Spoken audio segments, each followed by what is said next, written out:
Welcome to The Other Side of Change, only on the Black Star Network. Assata Shakur talks about being weapons of mass construction, something that's only possible when we plan for a world where we actually win. And that's exactly what we do here at The Other Side of Change. This show moves beyond the world as it is to where it could and should be. I'm Brea Baker, here with my brilliant co-host, Jamira Burley, and we're just two millennial women tackling everything at the intersection of politics, gender, and pop culture. We don't settle for commentary. This space is for solution-driven dialogue and reimagining. We hope to activate the next generation of change makers existing in the unbalanced world where profit conflicts with what is best in the best interest of the community. And later on today, we're going to talk about that in the context of environmental disasters and systemic exploitation, how these disasters are turned into profit opportunities at the expense of the most vulnerable. That's right, Brea. From the wildfires in California to the unexpected snowstorms in the South, extreme weathers is becoming the norm. But what is even more alarming is how quickly some of those people move to take advantage of those tragedies.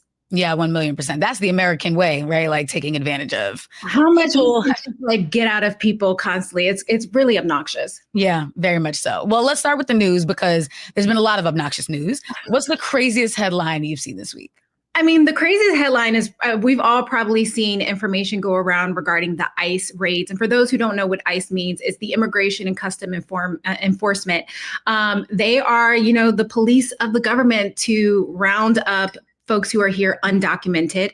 And we've seen raids happen all over the country due to the direction of the president, Donald Trump. And now he's challenging birthright citizenship, which is beyond crazy to me, but not unexpected. Yeah. And that's the crazy part, because what you talked about is like ICE is designed to round up undocumented people, which is its own messed up thing anyway. But these recent raids have also been attacking Native Americans. So it's like, how are you making anyone who is indigenous to this country prove their citizenship? But also birthright citizenship affects Black people. That's actually where it was designed, was the 14th Amendment after the Civil War to give Black people citizenship because we were previously property. So it's just dangerous precedent that's coming with this. I mean, it's also a recognition that America would not be where it is today without immigration, without the diversity of folks from all over the world who come to this country with the idea that they want better for their families. But also a lot of immigrants who come to this country come here because we have decimated their communities elsewhere. And I think that's a reality that people refuse to address. And so whether the reality that we stole this land from the indigenous populations of the Native Americans who were here first, or we forced enslaved folks to build this country, and now we're trying to question their citizenship. It's a prime example that this is an administration of white supremacists who only want a country that looks like them, regardless of those who made this country what it is, which we know are the indigenous and the immigrant population that have come here, as well as the enslaved population. But yes, it definitely impacts Black people. So for Black folks who are like, this is not our issue, girl, I've been tussling on Facebook all week about it. I have been so shocked that people I grew up with, I grew up in New York. It's a community that is mostly Black and brown. And even the Black folks are immigrants from the Caribbean, from West Africa, from lots of different places. So it's just been wild to get on Beyonce's internet and see Black people, and particularly Black women. Like I've really been a comment section warrior lately because I've just been so alarmed at it. And also, like what you brought up is they're not in defense of all citizens and saying we're going to protect all citizens from the dangers. Like that's just the excuse they're using to get support. But in reality, Elon Musk is he came over illegally, and he also violated his visa. Yes. By here and working during his student visa. So, and he was an immigrant in South Africa too. Let's keep it real. No, Melania. That's the scary part about it all, is that people are assuming that this is about the rule of law, and it's not. It is about rounding as many people who do not look white in this country up and letting people get mixed up in the shuffle.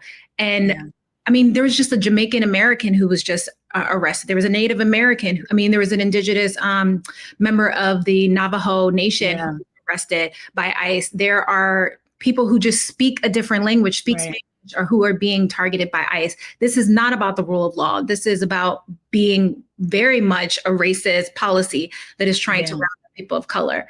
1,000,000%. Because if it was about dangerous people, we'd be starting with the white supremacists, the Dylan. We'll be starting with the administration, girl. Right. We'd be starting with them.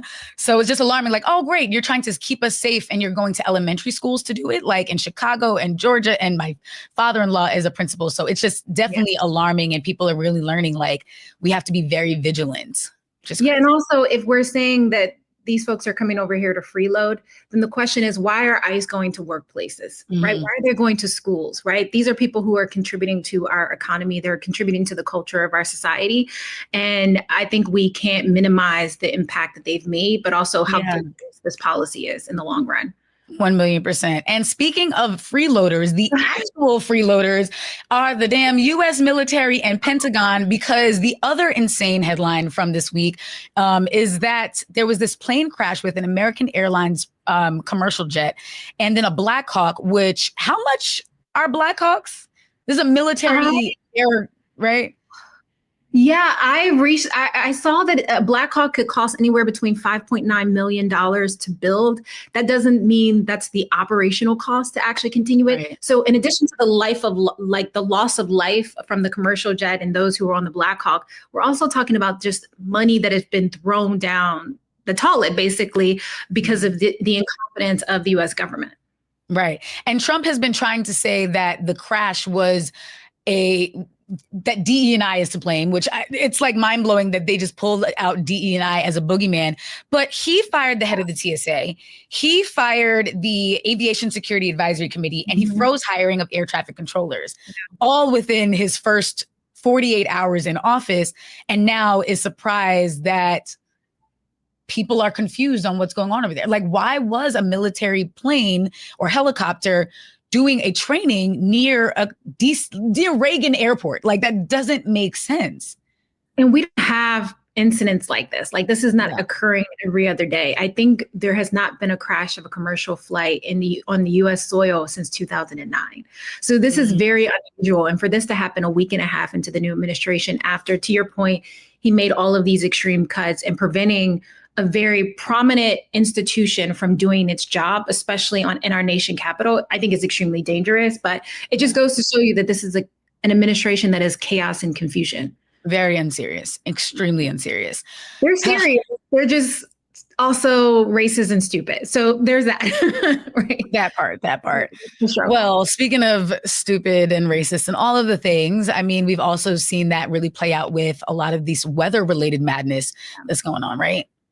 Ooh, I mean, what a week. I think if we look at the weather-related madness, as you mentioned, we'll start really questioning what is happening with our environment, especially with the lack of direction that is coming from the administration all the way down to the state level. 1,000,000%. I'm here in Georgia. We've had 2 snowfalls already in this year, and I've lived here for 5 years, and this is the most snow I've seen my entire time being here.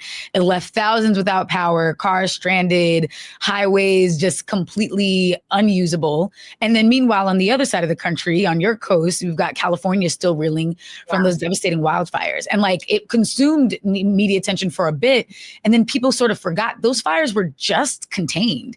And that's even scary. And when they were contained, it was just in time for this huge rainfall that was threatening like floods and mudslides. So it's just been feeling very apocalyptic.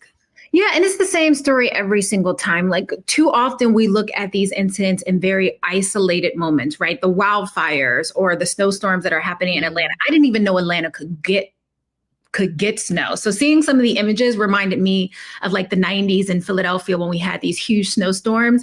So the idea that the South is now experiencing these extreme weather threats, I think is really, really devastating, because all of the families that are losing right now, right, because of the lack of government assistance and the lack of government direction that is preventing them from being able to properly prepare for these type of devastations. Yeah, 1,000,000%. Even what you just talked about, because again, growing up in New York, I'm used to big snowstorms, like 2+ feet. Atlanta got like 3 inches both times, but it's the lack of infrastructure. There's no there's no support for actually getting out there, clearing those roads, making sure that people can get around safely. But then you're still mandating that they're coming into work. They're keeping people from working from home. There's no public transportation investment here, which is also by design. So it's very alarming. And I feel like that's what we're going to unpack today, is how these disasters expose those systemic inequalities and lead to what's known as disaster capitalism. And I mean, I don't love to give a white woman credit for coining something, but I do think that Naomi Klein did coin the term disaster capitalism in her book, The Shock Doctrine. And so we're going to get into that. And this segment is where we're going to pick apart the headlines, though. What are they getting right? Where are the gaps in news coverage? And Jamira, you and I can offer these headlines. Yeah, mostly what they're getting wrong. What they should be, right? Like, let's remix some of this and be like, yeah, revise, cross that out, white out, all of that. Yeah, that's so true. I think the one that really stuck out to me is there's one headline that came up in CBS News that said, for many who lost homes in Los Angeles fires, insurance won't cover entire costs of rebuilding. The reality is those insurance companies have been taking premiums from those families for decades, right? Mm-hmm. Requiring them to have insurance. And now all of a sudden they are picking up, closing up their wallets and leaving the state without any repercussions. And so that for me just goes to show you that this is a prime example of like, just, the transfer of wealth and in the lack of government accountability for those insurance companies who were required to operate and now all of a sudden are not, fulfilling their end of the bargain. Like I want my money. I would want my money back if I've been paying into these premiums for years, only to be told that actually you're not getting anything. Or you're not getting it's my money and I need it now. Like for real. That's exactly where I'm at. I think it's just also, as you said, yourself from I'm aging myself, JG. But actually though, it's like insane for you to collect the money and then be like, what money? You rebuild, huh? Like, sorry, I'm somewhere on vacation. It's also been alarming because there's a death toll. And I think there's been a lot of attention on property destruction, rightfully so, because people are losing everything. But there is a death toll that has risen to 29. That's dozens of people who have lost their lives in these fires, let alone all the people who have lost their primary homes. And yet Page 6 ran a piece that said all the celebrities impacted by the Los Angeles fires. And it goes down the list, naming people like Paris Hilton and Bella Hadid. And again, I'm not going to say that anyone, who loses their home isn't feeling grief around that. Mm-hmm. But I mean, there are some people losing one of their homes, and there are some people who are losing a home that is housed multiple generations of Black and brown people. And we're just centering white celebrities when there are people who are not going to be able to bounce back, who are not going to have some big project next year that's going to make it all up in one sweep. Like, there's real loss here. Like, a Black Air Force vet was just running for his life towards what? Who knows? But like, where are those stories? Why are we so focused on A-listers? Yeah. And it's also it's pretty heartbreaking because a lot of those, we know that one of the ways to build wealth in this country is through home ownership. And we know a lot of folks who lost their homes, particularly in those Black and brown communities, have had those homes in their families for generations. Yeah. This might be the only plot of land that they had to their name. And to watch them lose their homes and the lack of coverage of that, but then more importantly, seeing all those folks who are trying to come in and sweep in and buy those homes for pennies on the dollar, it sucks, right? Because now not only are you out of your home, you can't even go to work. Right. What is your children's schools may be non-existent. Right. You're trying to pick up the pieces and you lost all of the memories, the pictures, the photos. When I was younger, we had a house fire and I don't even have that many baby pictures anymore because of all we lost. So I can imagine so many folks who have nothing else, have nothing to call their own. And all they see on the media is celebrities who, to your point, are maybe this is their second, third vacation home, and they'll be able to rebuild overnight, right? They're not going to be the ones truly impacted. Right. It reminds me of another article that came out regarding the president's visit. Oh, girl. The president's visit to, I don't, your president, y'all president. Y'all, come on. Not my president. He visited parts of LA. So LA Times ran a story talking about how the president Donald Trump toured this Pacific Palisade fire devastation, but did not go to the predominantly Black and brown neighborhoods intentionally further marginalizing those communities, and not drawing awareness to the fact that they were lacking the resources and tools to be able to rebuild. So. Yeah. Yeah, that was really, I mean, I saw a video of Attorney Ben Crump hosting a town hall, and there were just Black elders just sobbing and crying, like, we are waiting for relief. Who's coming for us? And I've seen an outpouring through like GoFundMe's and things of that nature, but we shouldn't have to crowdsource when this federal government, to collecting our premiums. You collect our taxes every year swiftly, okay?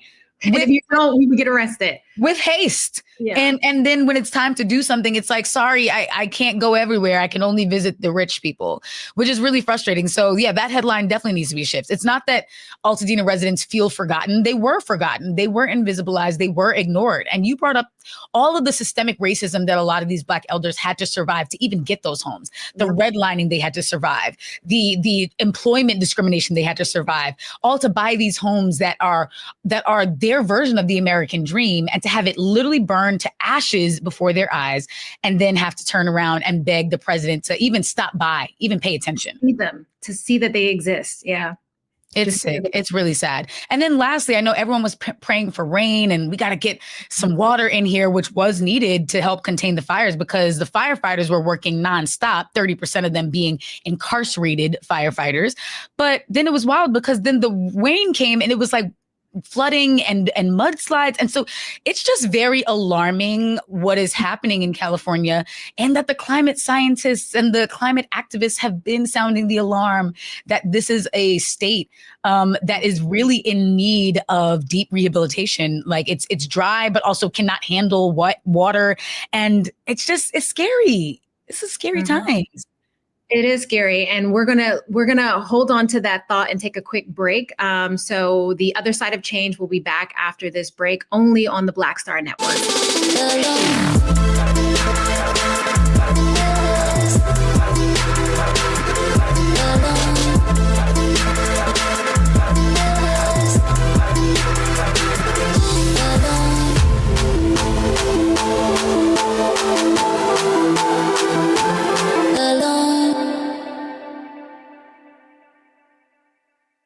Hello, I'm Isaac Hayes III, founder and CEO of Fanbase. And right now we're accepting investors in our $17 million round to revolutionize the future of social media. Today, for just $399, you can own 60 shares of stock in Fanbase at $665 a share. Go to startengine.com/fanbase and invest today. While the big platforms have grown too massive and disconnected from their users, Fanbase is building a platform where creators and users truly come first. We've already raised $8.6 million from everyday investors who believe in this vision, and now you can join them.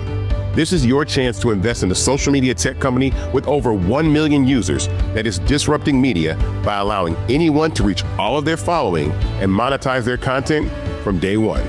The market is changing, big platforms are failing to serve their users, and Fanbase is stepping up to fill the gap. Don't wait until it's too late. Invest now.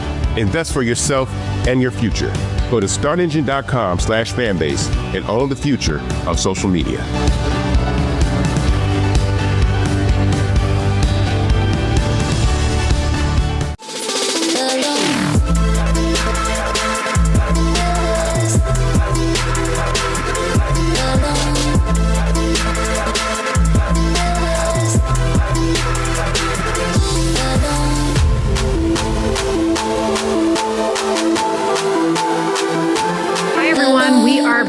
On the other side of change, only on the Black Star Network. You know, before we took a break, we were discussing the LA fires, but also the the climate that is happening all across the country, the extreme weather that we're seeing both on the West Coast where I'm at, but also on in the southern side of the state and southern side of the country where Brea is. And I want to talk about disaster capitalism, which you brought up earlier in the show. You know, disaster capitalism thrives on crises. Landlords will hike up the prices, corporations will buy out and burn down communities, and longtime residents are now displaced, right? They have nowhere to go to be able to rebuild, to recuperate what they lost, or even to find a safe place for their families to sleep. Many of these folks are either sleeping on their loved ones' couches, are finding brief rentals. Some of them are sleeping outside or in their cars. So it is extremely, extremely dangerous times. And one stark example of this is the hands-off, I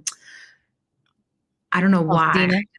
Altadena. Yeah, Altadena movement that is happening in California, where families are fighting back about these predatory investors that are coming in, trying to swoop in and take up their properties. What are you hearing from folks? Yeah, I mean, disaster is big business, unfortunately for us. But yeah, I have a few friends who, you know, my good friend Kimberly Bolton, her family has lost 6 homes in that area because she has a lot of aunts, uncles, parents who are all living in the same community who have done that for safety, who is saying, let's build community with one another, live close to one another. And now we had to all watch our houses burn with one another. And it's really scary. It's heartbreaking, but it's also inspiring because these communities are resisting, they're resilient. It's a reminder that resilience is not just about the rebuild, but about making sure that people know Altadena is ours. You can't take what is rightfully ours. And that has been beautiful. Another person is Brea Baker, who is the creator behind Smarter in Seconds. And she is also a beautiful author. Her family lost some homes there as well. And so they have multiple generations, nieces, nephews, uncles, grandparents, all staying in the same home as they wait for a rebuild, which who knows how long something like that actually takes. It takes years. I mean, if anyone has ever seen anything built anywhere, right, you have to go through all of these governmental red tapes. You have to, one, be able to hire the staff to be able to do this. And when you have this much devastation, to your point, we don't know how long it's going to take. I also think it's really important to note that many of the folks, particularly in those Black and brown communities that lost homes, these are people, consider even Blair Imani, these are people who are providing services and resources to other people. Like many of them lead organizations and nonprofits that do services to those communities. So those nonprofits and organizations are also feeling the impact of that. And this is not just about housing, right? This sits at the intersection of race, class, climate justice. What happens when rebuilding efforts excludes those people's, those stories and those communities from being able to fully be able to thrive again, especially as they're dealing with these predatory investors that are whispering in their ear, telling them, hey, if an insurance company leaves your state, maybe you should sell. What? That's not how it should.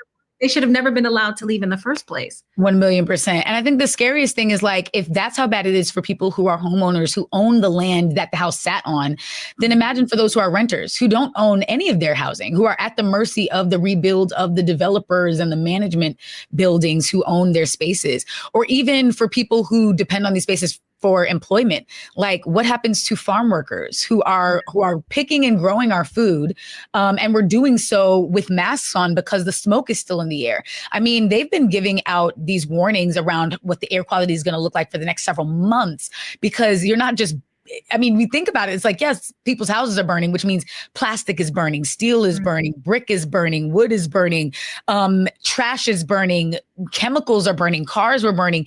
To have to breathe that in, it's scary to understand.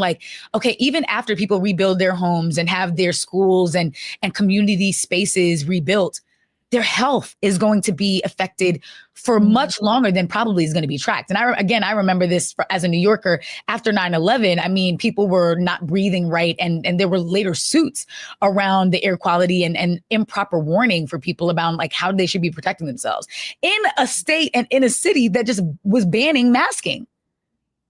Literally, I mean, well, in a country that's banning masking, right? Yeah. As if all of these diseases and viruses have now evaporated into the thin air. But to your point with not, like, we also have to think about like Katrina, right? This country continues to never learn its lesson.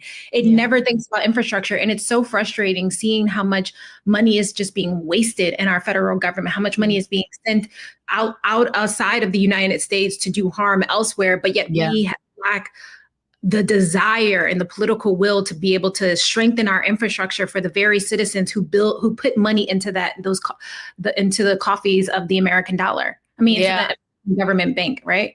Yeah, no, 1,000,000%. I'm glad that you brought up Katrina. This moment feels very reminiscent because even in Katrina, like it was that, yes, you have this flooding. And that's the thing about disaster capitalism, because people are sort of like, why are you bringing up race? Why are you bringing up, it's not political. We're all in this together. And it's like, no, the natural disaster comes, and that the natural disaster itself is not racist. It's the response that our government does or does not give that is racist, that is very discriminatory. So in Katrina, it was like, let's break the levees and sacrifice Black residents and their communities and their homes, have them be climate refugees in stadiums while white residents are being flown out as long as you can afford to, right? And like, I think that's what we're seeing here is that when they were evacuating folks, it was at the mercy of you being able to fly out and have somewhere to go. There was no real coordinated response of here is where you go. And we have planes ready to fly people out to safer spaces. And it shouldn't be this way. Like, why are we always the first ones to be deemed collateral damage and the last ones to be protected? Yeah, I'm trying to stop myself from crying because I just remember the images from Katrina of people like standing on their roofs and on top of cars and like waving signs, and they went days without fresh water, like days in a country that literally has sent people to the moon, right? Like we can't get water and food to folks who are suffering. Reminds me of Kanye West saying, George Bush doesn't like Black people. That was some of his best work. The United States government doesn't like Black people. No, truly. We need that Kanye back because we need truth tellers right now. We need people to say it. And I feel like what's frustrating, I miss the old Kanye straight up. But actually, and what's scary is like we have 1 million documentaries and books and exposés and investigative articles explaining just how much the government failed Black people during Hurricane Katrina. We're what, like nearly 20 years out from that. And now we're still facing situations where the same thing is happening. And it's like, at what point do we learn? At what point does it not become entertainment that someone gets to profit off of? It's not a Netflix documentary, but at what point are government officials actually learning how to better protect us? Yeah.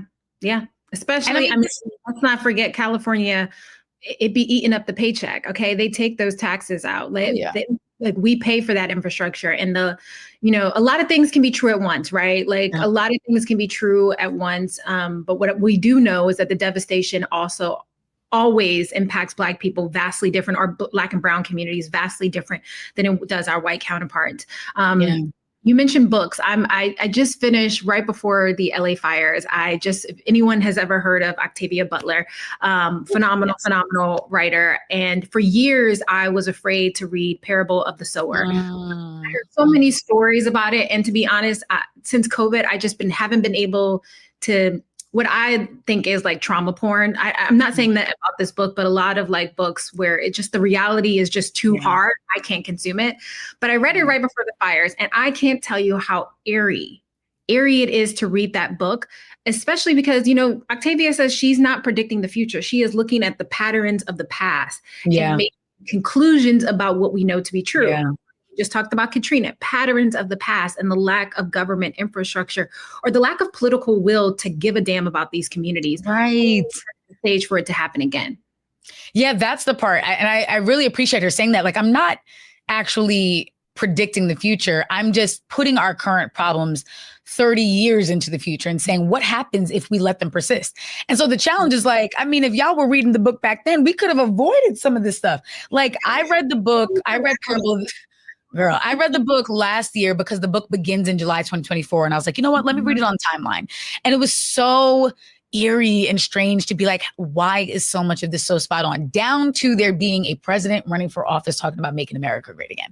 And she's bringing that up because that's what Reagan was saying. So it's like we've allowed that to shapeshift and transform and evolve into Donald Trump when we could have nipped it in the bud and cut it at the knees back then. And so it's just frustrating to realize like, in an ideal world, Octavia Butler would be considered outdated work. Like, oh, that was before Al Gore. That was before we were serious about climate. But we didn't. We got Bush and everything else that comes after that. And it's like, this is what happens when you let the problem persist.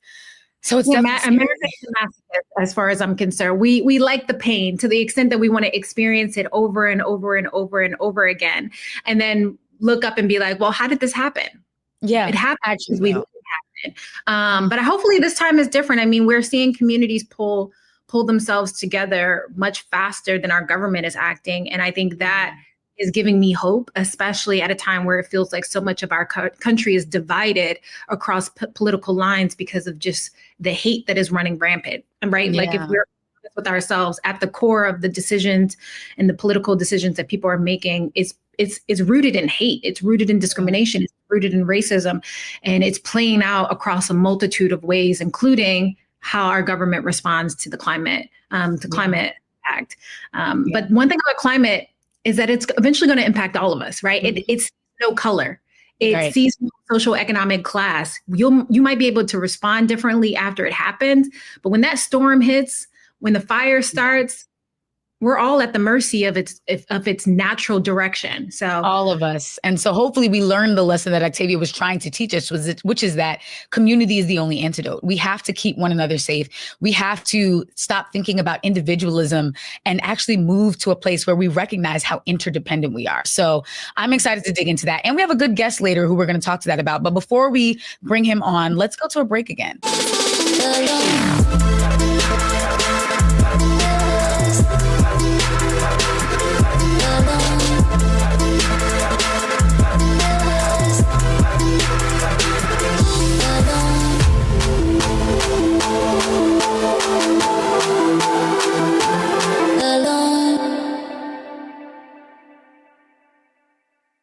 What's up, y'all? Look, Fanbase is more than a platform. It's a movement to empower creators, offering a unique opportunity for everyday people to invest in Black-owned tech, infrastructure, and help shape the future of social media.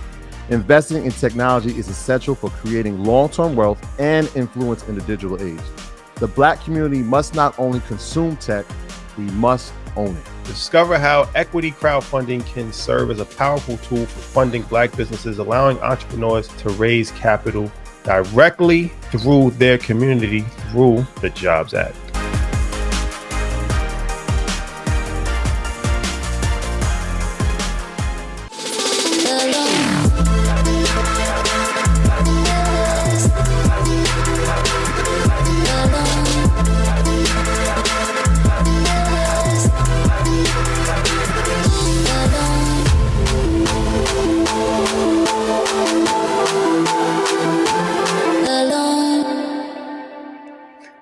We are back with The Other Side of Change, only on the Black Star Network. So before we went on break, we were talking about the climate implications that are happening all across the country. And to help us understand this moment from a bird's eye view, we have our friend and colleague, Dorien Paul Blythers, to help us really discuss and get into the nitty gritty of this. Dorien, is not only a handsome man, but he also is very qualified to talk about this issue. He is the former Deputy Chief of Staff for Operations at the Environmental Protection Agency, the EPA, and entered this role with a decade of experience of electoral and issue-based campaign politics. Dorien previously served as the Public Engagement Program Officer for a Climate Action Campaign, and he is now the CEO and founder of Good Rebel. Welcome to The Other Side of Change, Dorien. Thank you for having me. It's good to see you, Jamira, and Brea. Thanks for inviting me into this conversation. Yes, I'm so excited. And I feel like we got a good freckled light-skinned sandwich for you, Jamira, too. I know. I'm really happy to be in. We appreciate it. Dorien, I was chatting with you during the height of the LA fires. And I say height, it's still going on, unfortunately. But I remember you showing me like the outside of your balcony. Can you tell us a little bit more about like your experience of what is happening, one in LA, but also what is happening regarding climate change in general across the United States, but also the world, right? We just saw the US pull out of the Paris Climate Agreement. So what are those implications that you're seeing? Absolutely. It's fascinating that this all just happened 2 weeks ago. I remember the night of the the night that we had that conversation, I was on my balcony, and at this point, the Palisades fire had already been burning. The Eaton fire, where the community of Altadena is, was also burning. But we saw with those extreme wind events, those Santa Ana winds that come in off the mountains, there were literally little fires everywhere all across Los Angeles County. I live in Thai-Town, which is just on the edge of Hollywood, and a very popular hiking destination that some of your favorite influencers hike all the time caught on fire. And that is right here in the heart of Hollywood. We had a fire situation where nearly 100 acres were burning. But for the first time, I had to consider what it would be like to actually leave my house, to have a go bag packed and ready to go. I could see a small orange glow that began to increase in just a matter of minutes.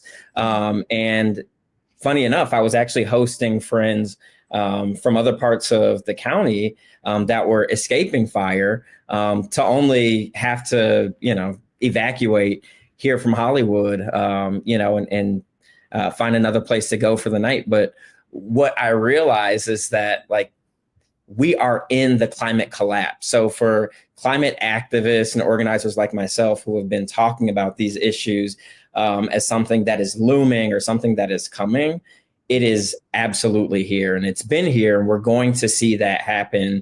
As you stated earlier, in communities across the country, these extreme weather events are becoming more disastrous. And it's so important to contextualize that it is Black and brown communities that are often hit first and worst. And I'm not just talking about, physical property in space. I'm talking about the impact of the fallout of these disasters. There's certainly loss of life that we're seeing. The highest number of casualties came from Altadena, right? Another historically Black community.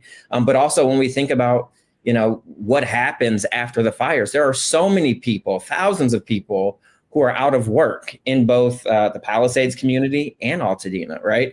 There are thousands of people who are now displaced and considering what they can do with the $43,000 that they're eligible to receive if they qualify for it when applying through FEMA.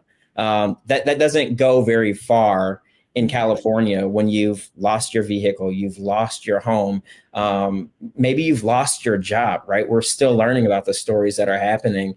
And it's important for us to, talk about this in a global context. I'm happy that you raised that, because when we think about who climate refugees are, who folks are who are often on the front lines of just the pollution that causes these disasters, but also the fallout from the extreme weather that climate change exacerbates, it's people that look like us. It's Black people first, right? It's brown people.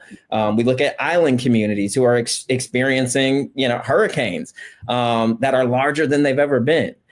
This is something that we're experiencing as a global society. And it's important that we get this right now as we kind of shift from, the long-held conversations on mitigation to adaptation. How do we live while these things are going on? And how do we rebuild and have resilient communities that allow us to still live with dignity in these really scary times? Yeah, I'm so glad that you said that, because especially that global context. People don't think, when they think of the terms climate refugees, that sounds like something in the third world, which I don't even use language like that. But like, that's we are the third world, right? We in a Gucci belt. That was me 2 weeks ago, right? Like, we never think it'll be us until it's us, and then you're the one thinking, what do I put in the book bag and what's worth taking? And seeing people like making split-second decisions of, this is the only photo I have of my mother, or this is, my child's memories, or whatever. Like, I can't imagine. I mean, it made me and my wife get really serious about, we have to get our to-go bags ready, because we certainly don't have infrastructure down here if something really hit. And people always think, well, I don't live in a community like that. And that's what a lot of people think until it hits your community. So it's definitely so scary. I mean, when you think of this rebuild, what is just and fair when it comes to rebuilding Altadena with Black and brown residents at the center? What needs to be considered that maybe people are not talking about or are only talking about in little whispers, but not on a mainstream scale? Yeah, I think, I don't know if you all saw that viral Instagram video that went out. There was a young woman named Shelly Bruce, who happens to be a friend of mine, who grew up here in Los Angeles. And she's making, kind of this desperate plea and appeal to all of her followers and everyone who's paying attention around the world on Los Angeles, that like, especially Black folks who she's speaking to, she's like, we are going to make these communities whole again. The Altadena wildfires didn't just destroy homes. It put an entire Black community at risk of permanent displacement. And this is a community that was built on the backs of folks who, were seeking home ownership and economic prosperity because of redlining, right? They were pushed to Altadena and made it a safe haven of activists and artists and professionals who had worked very hard to build this community from the ground up. So when I think about making this community whole, I think first, in any context, it's important for us to allow those communities to first speak for themselves. I was so happy to see, Shelly talk about her family. I was so excited to see viral, influencers and artists from Altadena, people like the celebrity vocal coach Stevie Mackey, right, who's from Altadena, talk about what his family was going through in that over these past few weeks. But first, I think we're going to have to pause and acknowledge that Altadena will never be the same. Altadena, as it was, will never be like that again. And it's going to be on us to, to steal from from a former boss and president to build back better. We're going to have to do that and be mindful of how we first stop, the stem of, we need to stem the predatory practices that are actively kind of lurking and waiting to pounce on the economic opportunity that is an entire Black city that's been erased. The governor has, instituted now a 3-month ban or moratorium on developers being able to offer below market value for these properties. We need to question, is 3 months long enough? People are still trying to find clothes to put on their back, right? People are still looking to, get back in their doctor's office and to get their kids back into school. To think that they are having to also contend with, the vultures, right, which is capitalism, coming to profit off of their pain, is the first thing. And there are a number of different things that I think we can do. You all talked about Katrina earlier this episode. And we know that there are a lot of mishaps for how, the lower Ninth Ward, was rebuilt. But we need to be asking questions about, like, what does a buyback program look like, right? If the state of California or if LA County is able to purchase these properties at market rate, and then to hold these properties for these families to be able to come back when they have the resources, right? Those are the type of questions and conversations we need to be having, so that we can retain, that safe haven that they've created over, nearly a century. Yeah, and I think the thing that's being lost in this shuffle right now is this idea that, in addition to the fires, there's the economic implications of the moment, right? We know that last year there was an 18% increase in homelessness across the country. We know that unemployment is on the rise. We know that many tech companies have been laying people off all across California. And for this to happen in the midst of that, as well as we see so much is happening with the tariffs and how that's going to impact more jobs, right? So the fires is one thing, but people's livelihoods across so many different issues are being, like, the pressure is being put on them, and they're not in a place, to your point, to make decisions about the long-term implications of their property, while in the midst of trying to find clothes and food to support their families. It has to be devastating. From what you've seen, I mean, we've talked about this earlier in the show as well, like the community response, like communities are almost showing up much quicker than government agencies and institutions that are supposed to be prepared for devastating moments like this. How do we sustain that kind of momentum long term, knowing that there's probably going to be more devastation that will continue to happen because we're not making the right decisions regarding climate change, especially during an administration that seems almost hostile to even talking about climate change because maybe he thinks it's a part of the DEI strategy? I don't know. That's right. I think that, while this has been just a tragic couple of weeks for LA and for the country, I've also, as someone who has been in LA for 2 years now, seen the best of who we are. And it's actually young Black millennials that I've seen step up and lead on the recovery and restoration efforts. That has been so inspiring. So, I mentioned Shelley Bruce. She has an organization called the Heart Department. And this organization is literally taking up space in and around in the surrounding communities in Pasadena and Altadena, so that folks can come in and get things like counseling services so that they can practice in, breath work and movement, right? They're looking at the whole person that's been impacted by this. And then I think of folks like Etienne Maurice with his organization, Walk Good LA, right? Which also has been providing direct services, but taking that a step further and saying, like, we need to make sure that people are whole mentally, socially, and emotionally in this time, because restoration is not going to happen overnight. And us coming together and taking care of one another, the collective, I think in the immediate term is one of the most important things that we can do. And there's been an outpouring of people who have been volunteering and showing up. But in a disaster, in any disaster, there are a few things that we know that we can do. The first thing is to show up, right? So that's volunteering with organizations like the NAACP, right, who are providing advocacy avenues for folks to show up and speak to our representatives here locally and at the federal level. They're also working with attorneys in the legal community and making sure that these families and communities have representation.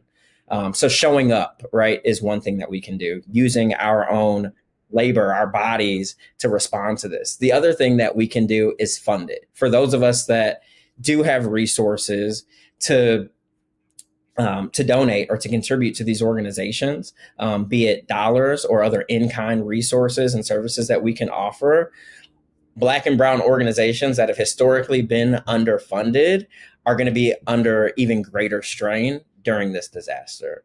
The next thing that I would say we can do is what we're doing right now, which is speaking up and utilizing our platforms to talk about these issues and to educate the public. When the president of the United States spends hours on the other side of town talking to residents in the Palisades, but doesn't mention by name the city of Altadena, which is in LA County, we know that it's incumbent upon us to take our own platforms and to utilize them to do the work. And I know that folks are tired coming out of November, and these last couple of months have felt like a year in and of itself.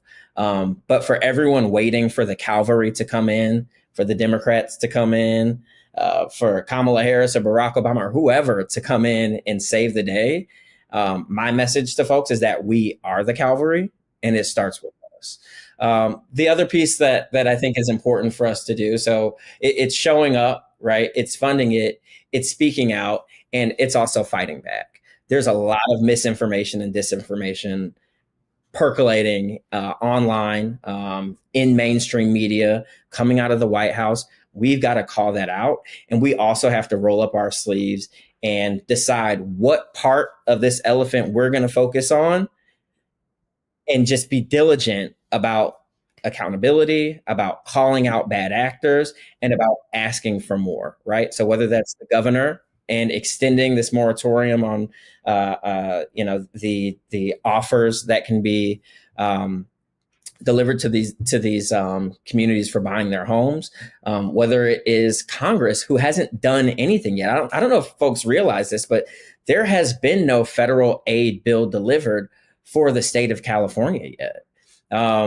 Mike Johnson, the Speaker of the House, said that he thinks that there should be conditions placed on the aid. That to me is indicative of where we are, and it starts with us. So speak out, fund it, show up, and fight back. That's where we're at. Yeah. Oh, we are the cavalry. I want that tattooed on my forehead. That's so real. It's so yes. Right there, right? Waiting for. No, legit. We're not coming. And I think it reminds me too to go back to Octavia Butler, but there is a bookstore, Octavia's Bookshelf, in Altadena, very close to Octavia's adult home. And the founder of Octavia's Bookshelf, Nikki High, has also opened up the bookstore to be a refuge. They've been doing mutual aid. They've been housing people. They've been collecting donations and disseminating. And it just reminds me that we can always come together and do the thing that needs to get done faster than the government with red tape. And we have to be the ones doing the thing that needs to get done. So I just really love that you said that. But then you brought up something that's making me a bit nervous, which is we have to be wary of the misinformation and the disinformation, which feels like it's going to be even harder to do when all of the tech CEOs are fleeing from the responsibility to field and moderate that on their platforms. I mean, Zuckerberg, obviously Elon Musk. So it's like, do we stay on these platforms and continue to sound the alarms? Do we need to be doing this outside of the context of these digital spaces? Like, where does digital strategy and digital spreading of information fall into where you see as this need to be speaking truth to power? That's right. Well, I love, a good newsletter. And there was a point in time when I was on my church's listserv, and they would send out information about any sort of boil water advisory, any public health crisis that was happening in the community, any opportunities, right, for folks to get assistance or resources. I think that we're coming to a point now where we're going to have to give up some of these, the tactics that have helped us spread our messages through big tech, through Facebook, Instagram, Twitter, et cetera, and get back to, direct primary source avenues of sharing information. So whether that's email newsletters again, whether that's public meetings and showing up in person, I think that we're going to have to, think about the most basic organizing principles that gave us the freedoms that we have in this country now, in resorting to those efforts where, the algorithm can't impact, what's being said, where we can't be suppressed. And I think that it's a both and approach. I know that, when I think of my aunts and uncles that are on Facebook, I don't think they're going, anywhere anytime soon. But if they heard from me directly, right, as someone who's on the ground, as someone who's seen the fires, as someone who has worked for the federal agencies that are providing some of the aid and response, right, that carries a lot more weight and value than information that folks can't even trust, right, as being credible or viable anymore. I think we've got to return back to those principles. Yeah, it has to happen on and offline. It's the reminder that for many of us, millennials who are online, chronically online, like I am, we are oftentimes the biggest source of information to our relatives. So anytime we see information, we consume information, we should be asking questions like, why, how, when, is this true? Should I check another source? Because if we're sharing bad information, especially if we have large platforms, we can do more damage than good. And so it's constantly questioning the information we're consuming with the recognition that it's going to be exhausting, right? One of the reasons why our opposition wins so often is that they want to bombard us with so much tragedy and information at the same time, to the point where we don't know how to respond. But you mentioned earlier, Dorien, the idea idea that, any way to tackle an elephant, we have to each choose a side and eat it bit by bit. We can't do it all. There isn't the expectation that we can do it all. But in this work, we can definitely, working in collaboration with folks, we can definitely hit our target. So thank you so much, Dorien, for coming on. Tell folks where they can find you and tell us more about Good Rebel as we close out this segment. Yeah, of course. You can find me at goodrebel.co online. I'm also on Instagram at goodrebel.co and at Dorien Paul. That's Dorien with an E, not an A. But we work with brands, nonprofits, influencers, and individuals to really effectuate the change that they want to see in the world. I started this work as an environmental justice activist on the campus of Howard University, where, I was afforded the opportunity to sharpen, my toolkit to be ready for a time like this. And, I'm excited that you all have this platform for us to, talk about these issues, for us to really give the resources and point folks in the direction that we see to be, a viable direction for progress. But look forward to staying connected with you all and all the folks listening as well. Sadly enough, and sadly enough, I'm sure there's going to be more climate issues. So we'll definitely have you back later on. But it's been a pleasure. I mean, this episode was clearly very heavy because we know the fires are still happening. People are still devastated and our government still lacks the ability to respond accordingly. But thank you for being on and shining light on this devastating issue, not just what's happening in LA, but also what's happening around the country and why we should take climate change a little bit more seriously because it can and will impact all of us. So pick up Octavia Butler's book, Parable of the Sower, for those who have not read it yet. It will be very enlightening about the current moment that we're in. Yeah. And don't forget to support movements like Hands Off Altadena, mutual aid networks, GoFundMes, and anything grassroots, because again, we keep us safe. Yeah. So until next time, thank you for tuning in for On the Other Side of Change, only on the Black Star Network. You can find both Brea Baker and her on Freckled While Black on Instagram, Threads, and TikTok. And you can find me on all social media platforms at Jamira Burley. It's been a pleasure and have a good day.